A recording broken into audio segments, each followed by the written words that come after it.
Lilith is a Russo-American poet living in Boston. Born in Moscow in 1966 and raised in Russia and Moldova, he grew up equally fluent in English and Russian. He also speaks French, Romanian, Hindi, and Urdu, and translates poetry from these languages and from Sanskrit.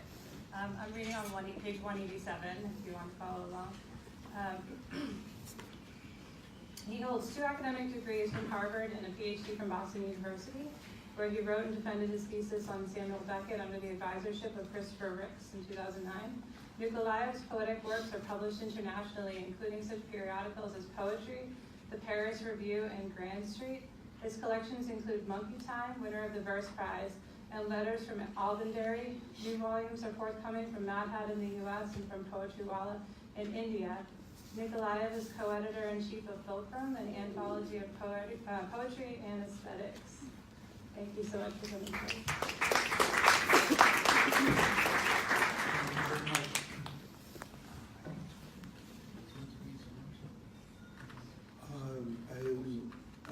I wasn't planning on it, and actually I think I'll stick to what I prepared.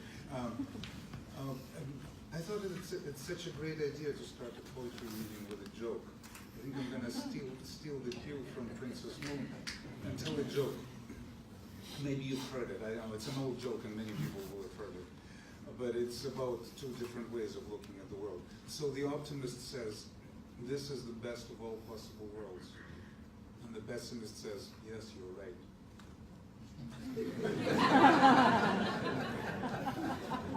So I'm with the optimist tonight, I think, on this issue. This is the best of possible worlds, this sort of poetry festival, or at least it is for poets.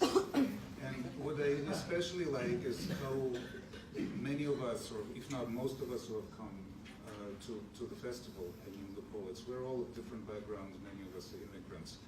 And so there's this sort of, we're seeing this dialectic in action of being of a certain background and being poets, sort of retaining and also transcending to some degree our identities. And I love it when these things sort of become mixed up and so on.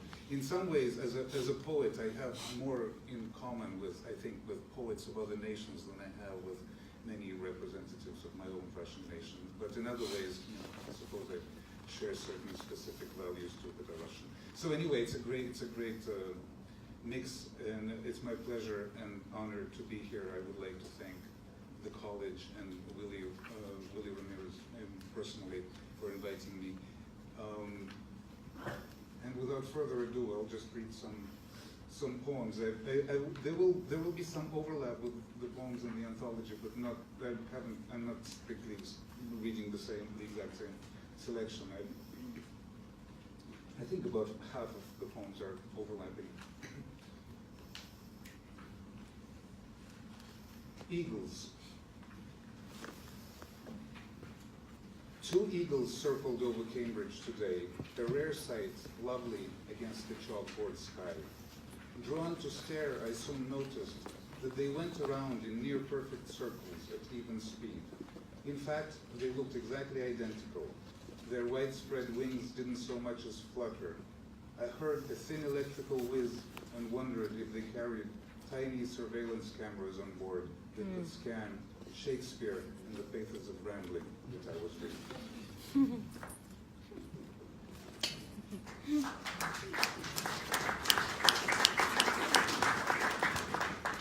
The art of forgetting. Last night I cooked my socks in the microwave by mistake. What to do when you're so absent-minded? As well, I have frequently refrigerated my poems in the freezer to the point of having to thaw them later. And poetry is what emerges in defrosting. I have also lost to nature generations of galoshes, coats, scarves, umbrellas, even once an Egyptian skull cap, whose individual names I forget. The name of the Tsar escapes my mind, on whom was meant to be my dissertation, or was it thesis? Water, all kinds of water under the all-purpose bridge. If I've forgotten so much via absent-mindedness mostly, then how much have we forgotten as a species? One day we learn, another forget everything, including this fact.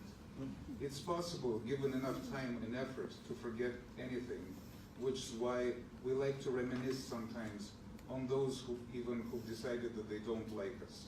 We'll fight for our memories, the truth as it appeared once. But to remember something, we need to forget something, a different truth. My grandmother believed that if you dab any convenient spot on your body with iodine daily, it will help you keep your memory in old age. Head of the Marxism-Leninism chair at the Ivanova Energy Institute, which is a small provincial Russian town, where she taught philosophy and scientific atheism. She was the kindest soul, loved and spoiled me to distraction. And her blueberry cakes were, of course, the best in this world. Baptized as a child, on her retirement to a small apartment in the Crimea, she read the Bible, perestroika raging all around. Everyone wrote, thought, and talked of Stalin, Stalin, Stalin, Beria, Stalin. She read the Bible, both the Testaments. Thus, dialectical materialism was forgotten, and an ancient faith recovered. I too would like to forget a few things, keep trying, but tend to forget instead all the wrong ones, like submitting payments by the due date, the need to tie my shoestrings. Mnemosyne and her daughters the muses, and her grandsons the museums. Literature too is a museum, as well as Lenin's mausoleum, which is essentially a tomb. As you must of course know, I'd forgotten the remote control on the bathroom sink, where my reflection in the crooked mirror distracted me with its scowl. This is Earth life, but like hailing from outer space. When my daughter was born, I spent the night with her and my wife at the hospital, and went home the next day to clean the apartment.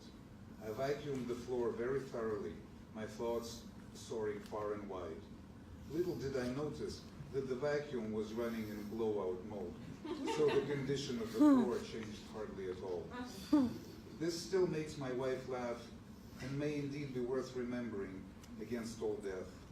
While stress, duress, and strain, the painful neck crane, and other stuff rotten, are best forgotten. Bravo.